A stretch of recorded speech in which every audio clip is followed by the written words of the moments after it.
Hai semuanya, balik lagi sama sama Calon Calon Sarjana. Sarjana.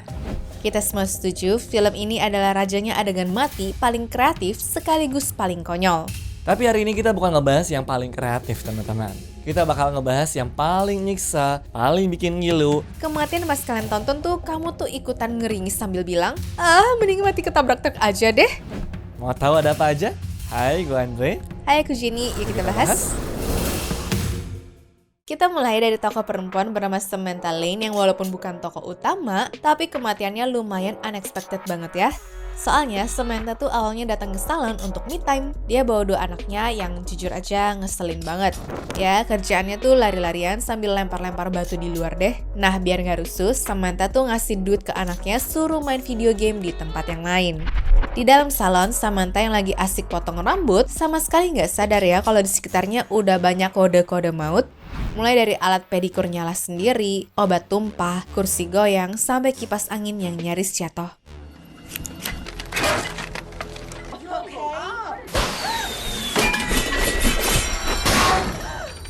Dan waktu akhirnya dia mau keluar dari salon, semua orang pasti bernafas lega kan? Eits, kalian salah. Dia nggak tahu satu hal.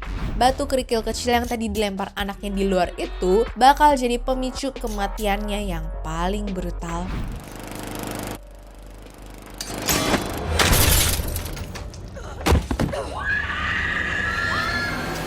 Ini dia nih salah satu kematian paling ironis dan juga paling bikin ngilu di Final Destination kelima teman-teman. Lolos dari bencana jembatan yang hampir aja merenggut nyawanya, ternyata nggak bikin Olivia Castle bisa hidup sampai nenek-nenek ya. Soalnya waktu Olivia tuh mau operasi lasik, itulah yang menjadi akhir hidupnya. Dari posisi matanya yang kayak begini aja, sebenarnya gue udah punya firasat gak enak sih. Ya saking gugupnya di klinik tuh, dia ngeremes lah boneka beruang sampai mata bonekanya tuh copot dan jatuh ke lantai. Terus waktu akhirnya sang dokter ninggalin dia, Olivia yang panik nih malah bikin remote-nya jatuh dan bikin lasernya sampai nyala begitu sehingga ngebakar mata Olivia. Dia panik, teriak-teriak dan berhasil melepaskan dirinya dari mesin itu teman-teman. Tapi pas mundur ketakutan, tahu nggak dia nginjek apa? Mata boneka yang tadi dia copotin. Dia langsung kepleset, nabrak jendela kaca, dan jatuh tewas dari gedung yang tinggi. Cukup tragis kan?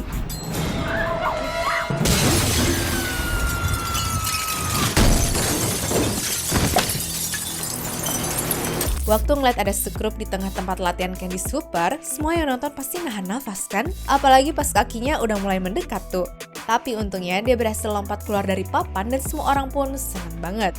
Cuma namanya juga film Final Destination kan? Gak bisa banget lah ya ngeliat orang happy.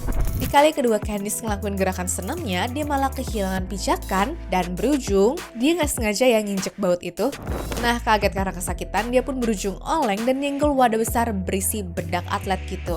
Bubuk itu pun langsung terbang ke udara tepat ke arah Candice yang lagi di tengah-tengah lompatan sehingga memicu salah satu kecelakaan paling bikin ngilu dan juga paling brutal di franchise film ini.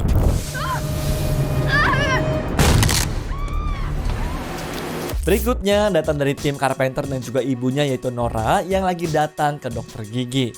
Penonton sih awalnya udah dibuat tegang tuh dengan mikir kalau tim ini mungkin bakal mati di kursi terkutuk itu kan. Suasananya sudah creepy, alat-alatnya tajam, terus tiba-tiba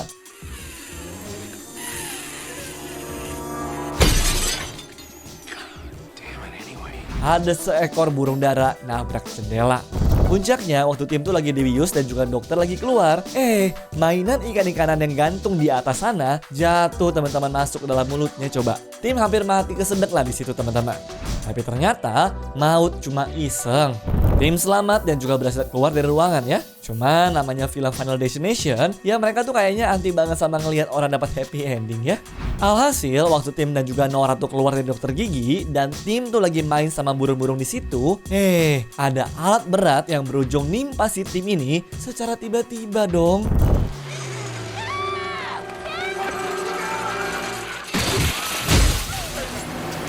Kalau orang-orang suka bingung sama definisi udah jatuh terus ketimpa tangga tuh gimana? Nah, jawabannya bisa langsung lihat detik-detik terakhir hidupnya Evan Lewis ini sih. Jadi dalam film Final Destination, awalnya tuh makanan yang dimasak Evan kebakar sehingga dia tuh harus buru-buru madamin sendiri. Nah, berhubung pasangnya gosong, harusnya kan dibuang ke tong sampah ya. Tapi karena kelakuannya tuh minus, dia malah membuangnya keluar jendela. Dari sini maut pun langsung beraksi. Ujung-ujungnya pas dia mau masak lagi, malah ada kecelakaan lagi yang bikin satu apartemennya kali ini kebakaran. Dan kalian tahu, waktu Evan loncat nyelamatin diri, dia malah kepleset sama pasta yang dibuang tadi. Bahkan gak cukup sampai di situ, tapi setelah jatuh, kepalanya pun ketimpa besi. Double kill banget kan?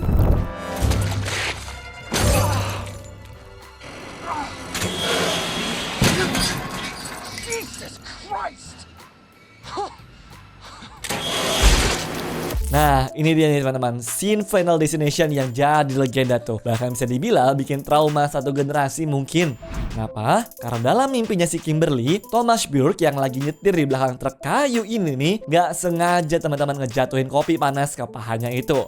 Udah gitu, ternyata kayu-kayu di mobil depannya pun juga lepas dari pengaman, sehingga duar. Ya bisa dibilang generasi boomer sama milenial masih trauma buat nyetir di belakang mobil truk yang isinya kayu kayak begini sih.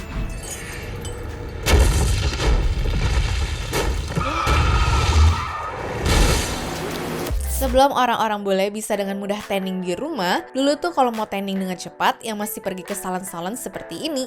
Nah, dalam scene-nya Ashley dan juga Ashlyn, mereka adalah remaja yang niatnya mau tanningin kulit ya. Masalahnya, dari awal tuh sebenarnya pihak penjaga toko udah bilang kalau mereka nggak boleh bawa masuk minuman dingin. Akibatnya apa? Di ruangan yang super panas, minuman itu ngembun, lalu airnya tuh netes ke panel listrik dan juga bikin konslet. Yang tragisnya, kasur tanningnya pun rusak sehingga nggak bisa dibuka dari dalamnya teman-teman. Udah ketebakan hasilnya tuh kayak gimana? Ngilu ya ngebayanginnya.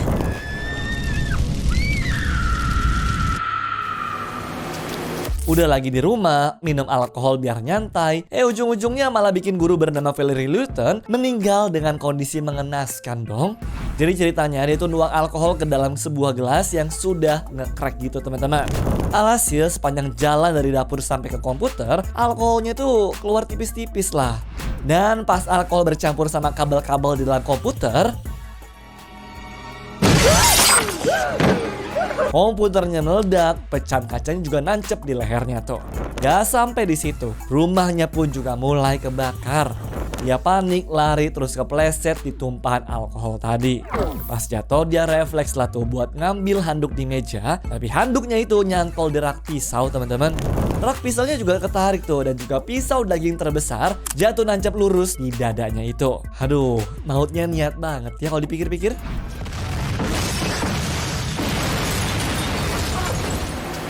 Udah bagus didatangin sama Nick, George, dan juga Lori buat diperingatin ada bahaya yang bakal muncul.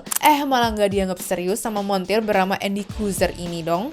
Kebetulan dalam hitungan detik, mendadak ada mobil yang tali dereknya tuh lepas dan langsung ngarah ke dia. Untungnya dia masih selamat ya karena berhasil menghindar. Bahkan dengan sombongnya nih, Andy bilang begini. I guess it's not my turn to die. Namun jelas maut nggak terima ya.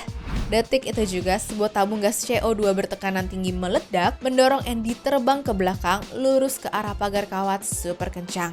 Tubuhnya langsung hancur, tercetak di pagar itu kayak daging cincang.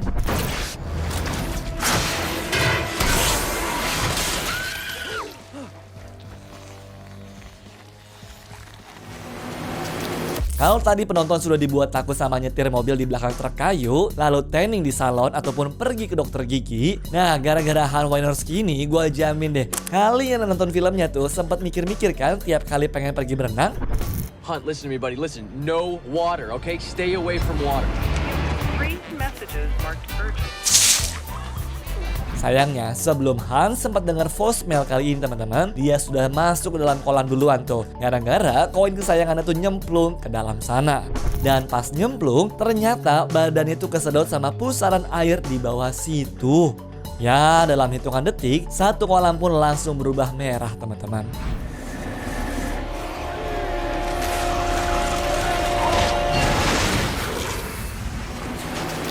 Ingat Stifler dari American Pie? Nah, dia, Billy Hitchcock di film ini adalah salah satu yang selamat dari kecelakaan pesawat. Suatu hari, temannya yang lagi depresi berat yaitu Carter, nekat mau bundir dengan parkir mobil di tengah rel kereta api ya teman-teman. Alex, si tokoh utama, panik dan juga di detik terakhir berhasil narik Carter keluar tepat sebelum mobilnya hancur lebur ditabrak kereta. Namun, pas semua lagi shock, Billy malah songong. Dia jalan menjauh sambil ngetawain Carter. Fucking Billy, I'm not dead! Oh, you will be! You're dead! You're dead! Ironisnya pas dia lagi teriak itu, sepotong serpihan logam tajam dari mobil yang hancur mental dan wush! Sialnya nih, benda itulah yang langsung menggal kepalanya ya teman-teman.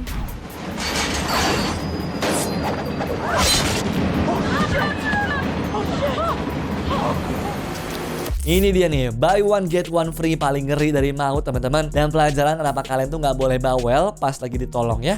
Korbannya adalah Cat dan juga Rory dari Final Destination kedua.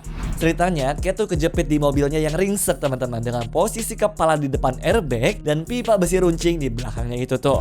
Pas petugas damkar mau nolongin dia pakai gunting hidrolik, Cat yang lagi santai merokok malah ngomel kayak begini. Bisa nggak sih nggak berisik? Could you be a little quieter with that thing, please? Yeah, sure. I'll just put it on quiet mode. Sialnya, omelan itu tuh bikin petugasnya salah gerak. Lalu airbagnya mental dan kepala Cat kedorong ke belakang terus nancep ke pipanya. Belum beres, rokok yang tadi dia pegang jatuh teman-teman, nyamber bensin yang bocor dari mobil van berita. Vannya meledak, ledakan yang ngelempar pagar kawat berdurian terbang dan nebas badannya si Rory sampai kepotong jadi beberapa bagian. Double kill instan ya. Wah, bener-bener gak ada yang expect kan tuh.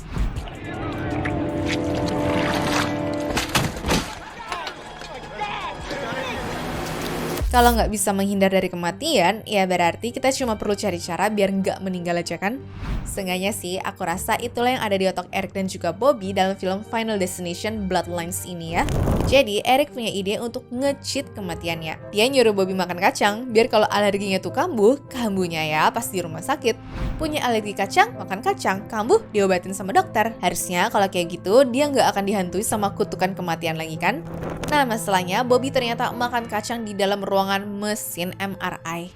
Alhasil bukan cuma handphonenya aja yang kelempar gara-gara ada daya tarik magnetnya, tapi semua tindikan di badannya sampai kursi roda yang ada di ruangan itu ikut ketarik. Ini mah niatnya nge-cheat kematian, tapi ujungnya malah dapet kematian paling nyakitin ya.